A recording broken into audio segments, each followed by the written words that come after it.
Time is a fickle bitch, slippery and cold, like an old lover's touch who swore they'd stay. But you knew they'd slip away when the lights went out. She's there when you close your eyes, pressing her weight on your chest, whispering sweet lies about tomorrow, promising you rest. But she's stealing moments as you sleep. She's cruel like that, telling you, just take a break, just breathe.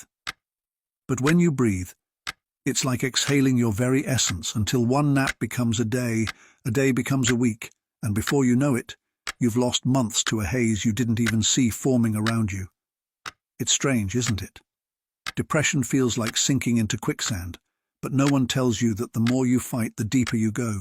So you stop fighting, you stop moving, stop breathing, hoping the world might pause for you.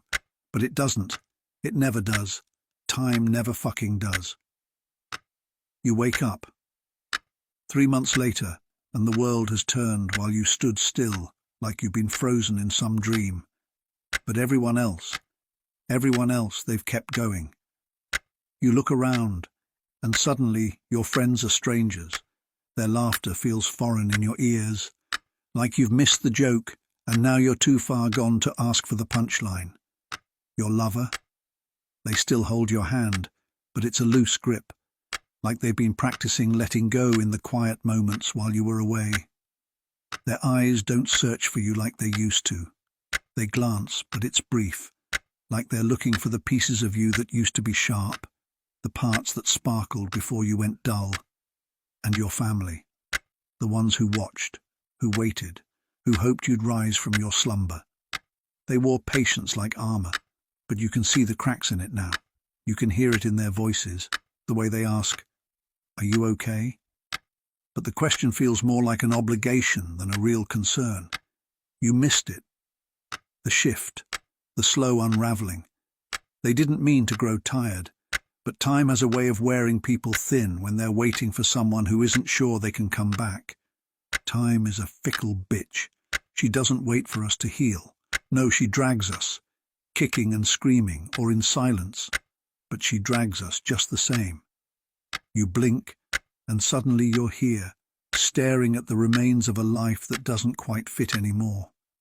The edges are rough now, like you've been sanded down by the weight of your absence. You missed birthdays, anniversaries, inside jokes, and the little moments that build the foundation of connection.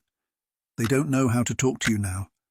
Not because they don't want to, but because they've forgotten what it was like before you disappeared behind that fog.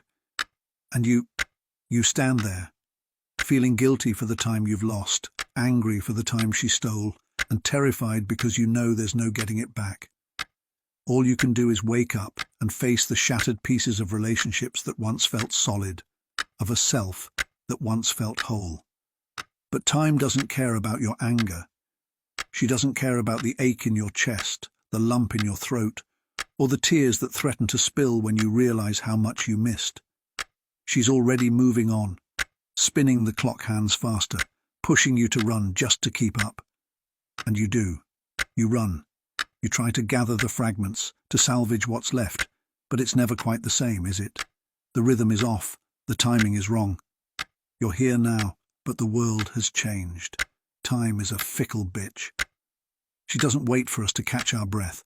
She pulls us forward, even when we're not ready. She steals our moments, and we can't help but feel robbed, left to mourn the things we didn't get to experience. But maybe, just maybe, there's a lesson in the cruelty. Maybe in the wake of lost time, we learn to value what we have left. Maybe when we finally wake up, we fight harder to stay present, to hold on to the moments that matter, because we know how quickly they can slip away. And maybe, just maybe, even though time is a fickle bitch, we can still find a way to make her ours.